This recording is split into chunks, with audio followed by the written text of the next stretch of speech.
The 10-minute rule motion. Sir Geoffrey Clifton-Brown. Thank you, Madam Deputy Speaker, for allowing me to bring this before the House. So may I beg to move that leave be given to bring in a bill to require residential developers to meet minimum standards of provision for insulation, broadband connectivity and electric car charging points in new homes and for connected purposes. My bill will underpin in statute the requirement for all new build houses to have full fibre broadband connections, electric vehicle charging infrastructure and improved energy efficiency through increased standards for insulation. It has been estimated that for England alone, 345,000 new homes a year will be needed to tackle the undersupply in the market. Through commitments including the Affordable Homes Programme, the Government is ready to build, but we must ensure, in the urgency to deliver, that we do not compromise on quality of these homes. As the Public Accounts Committee reported last year in the Planning and Broken Housing Market report, the standard of many new developments does not reach acceptable levels with insufficient funding for their infrastructure. That is why these measures need to be underpinned by statute. With such a building boom planned, it is essential that we create the mandate to ensure the necessary infrastructure of our homes. Importantly, because the Government intends to achieve its net zero carbon emissions by 2050, it must address the 15% of greenhouse gas emissions that currently come from the residential sector. So firstly, full fibre broadband connectivity. In the first part of my bill, I propose that all new homes are full fibre broadband connected. Historically, all new developments have been connected through a full copper or part fibre connection. However, full fibre is 20 times faster than the existing superfast broadband services and capable of download speeds of over 1 gigabit per second. If we had any doubt about the importance of reliable ultra-fast broadband connectivity to new homes in Britain, then the current COVID crisis has surely dispelled that. Investment to install full fibre to the home will generate real and rapid benefits, helping communities recover from the pandemic. And that is why it's so important that we underpin by statute full fibre across all our new homes. And my honourable friend for Winchester, sitting next to me, says that if we did that in statute, we could then enforce it through the planning system. And I welcome the steps being taken by DCMS to ensure that new homes are built with support for full gigabit speed broadband. With digital connectivity now underpinning so many different facets of our modern life, future-proofing of our homes has never been more important. Full fibre will not just affect how we work, but where we work. And according to Openreach, as many as 400,000 additional people could choose to work remotely, opening up employment opportunities outside of London and the South East. Home working in the Cotswolds, as many in the rest of the country, has become a new way of life, with almost half of the UK workers reported to be doing so, according to the recent ONS figures. We are rapidly consuming more detail, and our future economic growth and connectivity will be based on having excellent broadband infrastructure. According to research in October 2019 by the Centre for Economics and Business Research, full fibre broadband connectivity could boost labour productivity by nearly 59 billion by 2025. Superfast broadband is currently available in 95% of the UK premises, and I welcome the Government's multi-billion funding to deliver gigabit-capable broadband nationwide by 2025. This will mean that the infrastructure is available even in the hardest-to-reach homes, of which we have our fair share in the Cotswolds. Incentives are there for the developers. Openreach provides full fibre infrastructure for any development with 20 or more homes and offers initiatives of shared costs with smaller developments. To prevent a digital divide between developments and ensure that we have the aligned digital infrastructure for the future, we must mandate now for full fibre networks to be installed in every new home. Secondly, energy and insulation efficiency. The second part of my bill will apply a standard for insulation in all new build homes so that they can reach higher grades of overall efficiency. The government's future home standards legislate for house building standards and levels of efficiency to be substantially improved. An Energy Performance Certificate, EPC, provides information on the energy use of a property and the typical annual costs of running that property.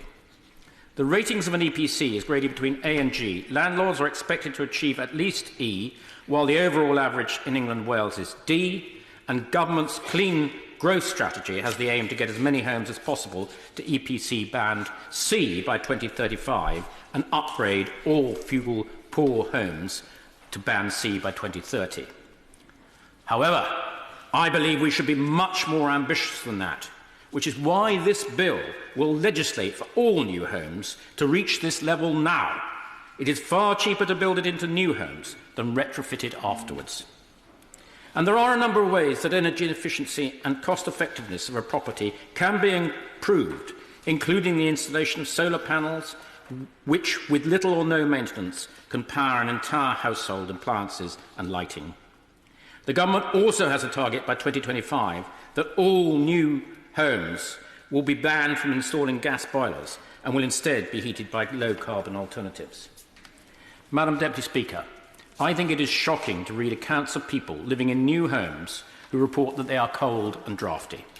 Well-designed, modern insulation and draft-proofing in a home mitigates the causes of damp and mould, it makes the home more heat-effective, would lower the overall price of energy bills. Installing insulation in conjunction with other building work is also significantly cheaper than retrofitting. The Energy Company Obligation is the only public scheme currently delivering insulation measures into homes in England to reduce carbon emissions and fuel poverty. Continuous and effective insulation is an essential aspect in making homes thermally efficient, creating warmer, more comfortable buildings and reduce the annual running costs. Finally and thirdly, electric charging points. The final part of my bill will also be vital in reaching our net zero goals by requiring electric charging points to be installed in all new build homes. The 2018 £1.5 billion Road to Zero strategy sets out the government's ambitious target that by 2030, between 50 and 70% of all new cars will be ultra-low emissions. The government has brought forward its plan to ending the sale of all petrol and diesel vehicles to 2035. To support this growth in electric vehicles on our roads, the government and the private sector have invested in the instalment of more than 24,000 public charging points. Unfortunately, a league table released by DfT last November on electric charging availability across the UK found that there are still over 100 authorities with fewer than 10 public charging devices per 100,000 of population. The road, Madam Deputy Speaker, is set for electric vehicles, but there are still significant concerns when considering the purchase of an EV. As a YouGov Aviva study from last year found, 74% of people stated worries about finding charging facilities.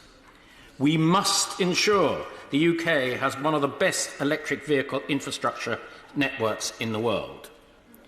To achieve this, my bill will require all residential developers to supply electric charging points needed so that owning an electric vehicle is as easy and practical as possible. On a day when the Prime Minister has made a headline speech on building infrastructure for Britain, this bill supplements that in future-proofing our new homes.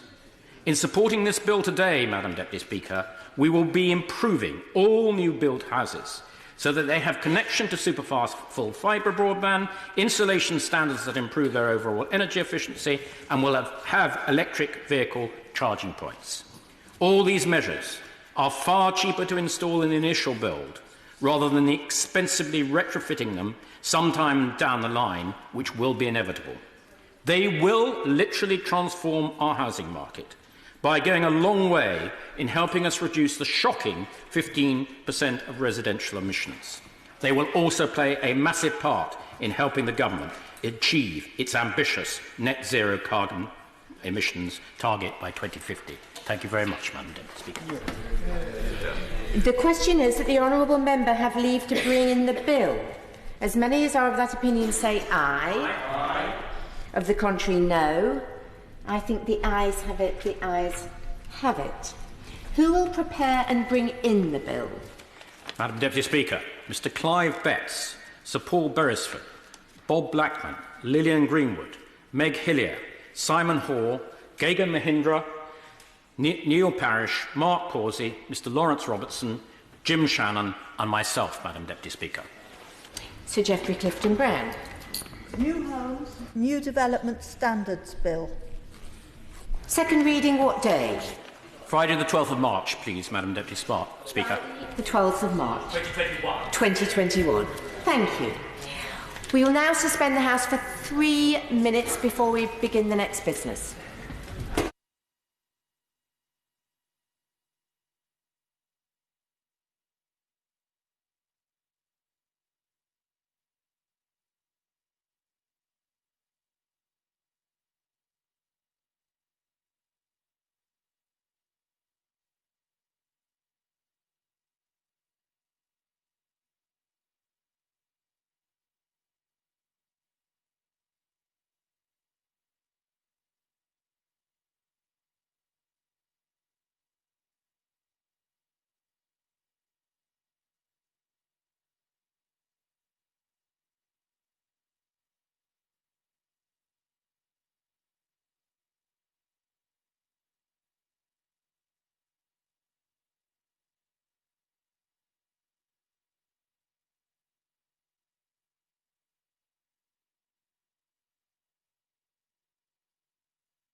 Order.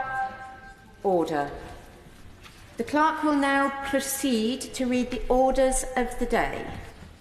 Immigration and Social Security Coordination EU Withdrawal Bill, not amended in the Public Bill Committee, to be considered. Now. Thank you. We begin with new clause 1, with which it will be convenient to take all the selected new clauses and amendments as listed on the selection paper. There's a great deal of interest in this debate, and on Backbench Speeches, I propose to start with a limit of 6 minutes. And I know that the front bench